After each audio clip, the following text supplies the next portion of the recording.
बोला कि इस श्राप से मुक्ति के लिए तुम्हें सुरई गाय की सेवा करनी होगी। सुरई गाय स्याऊ की सहेली है।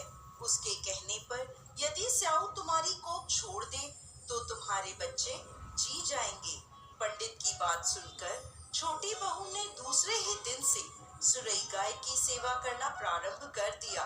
वह प्रतिदिन सुबह उठकर गाय का गोबर आदि साफ कर देती, उसको चारा डाल देती और साफ पानी भर देती थी।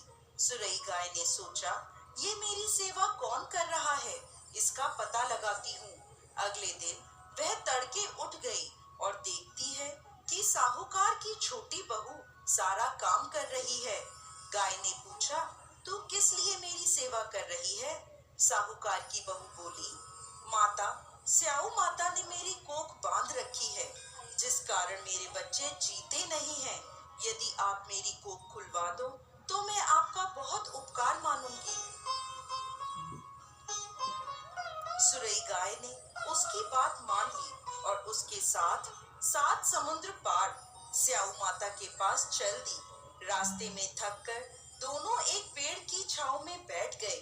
जिस पेड़ के नीचे वे दोनों बैठे थे, उस पेड़ पर गरुड़ पंखनी का घोंसला था, जिसमें उसके बच्चे बैठे थे। थोड़ी देर में वहां एक सांप उन बच्चों को खाने आया।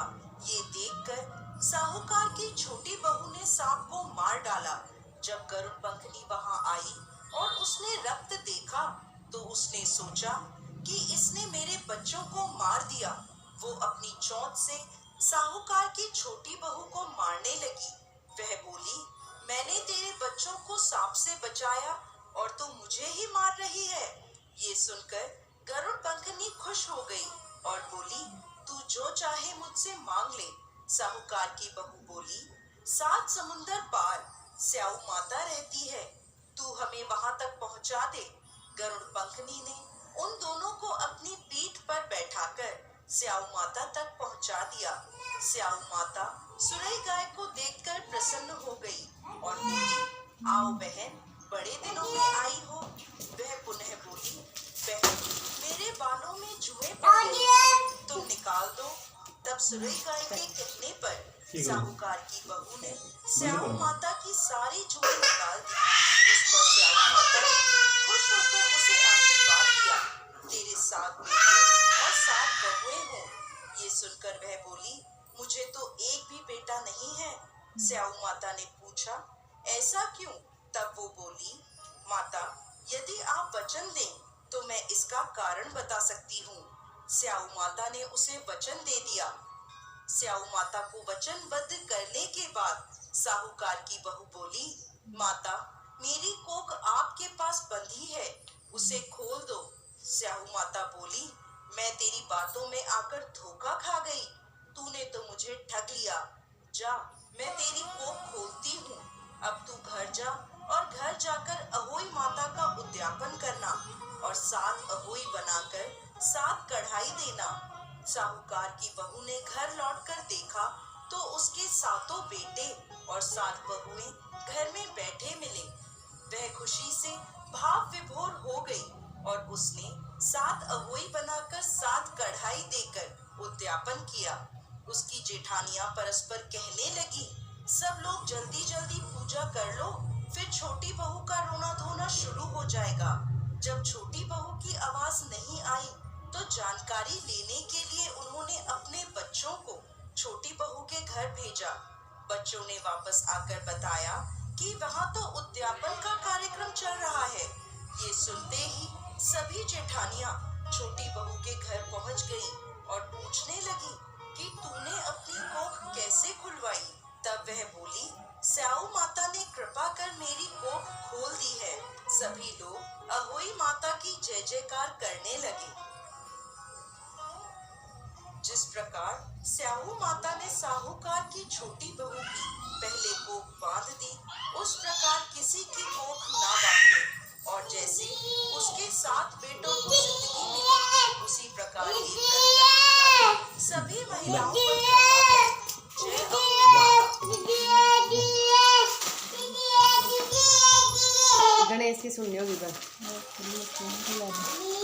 बेरा क्या कहूँ थी मैं? नु कहती फोन टाइप करना ये चीज और दिखा दो वीडियो में।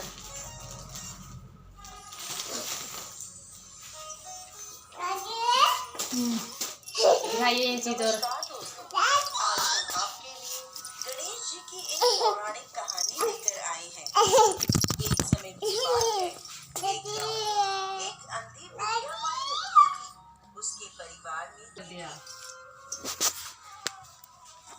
दोबारा शुरू। बुढ़िया माई का प्रतिदिन गणेश जी की पूजा नियम था।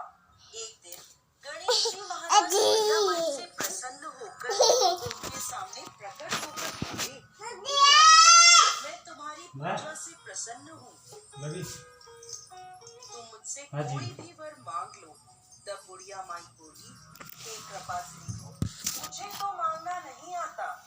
गणेश जी बोले, "बुढ़िया माई, मैं आया हूँ तो तुझे कुछ ना कुछ तो देकर जाऊंगा।" बुढ़िया माई फिर बोली, "प्रभु, जिंदगी में पहली बार आप सामने आए हो, मुझे नहीं पता इस समय मैं आपसे क्या मांगू। आपके दर्शन से ही मेरी सारी इच्छाएं खत्म हो गईं।" ये सुनकर गणेश जी मुस्कुराए और बोले, "बुढ़िया माई, मैं कल फिर आऊंगा, तब तक तुम सोच लो, अपने घर में पूछ लो।" बुढ़िया माई बोली, "ठीक है प्रभु।" अब गणेश जी चले गए। बुढ़िया माई ने अपने बेटे को सारी बात बताई। बेटा बोला, "माँ, धन मांग लो।" बुढ़िया माई को कुछ सही नहीं लगा। उसने बहू से पूछा तो बहू बोली, "माँ, पोता मांग लो।" बुढ़िया माई ने अपने पति से पूछा तो वो बोला, "अरे मेरी जिंदगी, मेरी सेहत मांग लो।" तब बुढ़िया माई ने सोचा, ये सब तो अपने अपने मतलब का मांग रहे हैं, क्यों ना मैं एक बार पड़ोसन से पूछ लूं। पड़ोसन से पूछा तो पड़ोसन बोली, "बुढ़िया माई, तू क्यों धन मांगे, तू क्यों पोता मांगे, तू तो अपने लिए दीदा गोड़ा यानी अपनी आंखें और घुटने मांग ले।" तब बुढ़िया माई घर आकर सोचने लगी, ऐसी चीज मांगनी चाहिए कि बेटा बहू भी खुश हो जाए और अपना भी काम हो जाए। बुढ़िया माई सारा दिन सोचती रही। सुबह हुई, बुढ़िया माई पूजा करने लगी। तभी गणेश जी भगवान आए और कहने लगे, "बुढ़िया माई, सोच लिया, अब बता क्या मांगती है?" तब बुढ़िया माई बोली, "हे गणेश जी महाराज, दया के सागर, आप ऐसी कृपा करो कि मैं सोने के कटोरे में अपने पोते को दूध पीता देखूं। अमर सुहाग दे दो, निरोगी काया दे दो, सभी को सुख दे दो।" तब गणेश जी भगवान बोले, "माई, तूने तो मुझे ठग लिया, सब कुछ मांग लिया और कहती है मुझे मांगना नहीं आता, पर ठीक है, तथास्तु।" तथास्तु कहकर गणेश जी महाराज अंतर ध्यान हो गए। बुढ़िया माई के सब सुख ही सुख हो गया। गणेश जी महाराज जैसे बुढ़िया माई पर कृपा करी, सब पर करना। इस कहानी को कहते सुनते हुंकार भरते सब पर अपनी कृपा बरसाना। बोलो गणेश जी महाराज की जय। जय, की जय।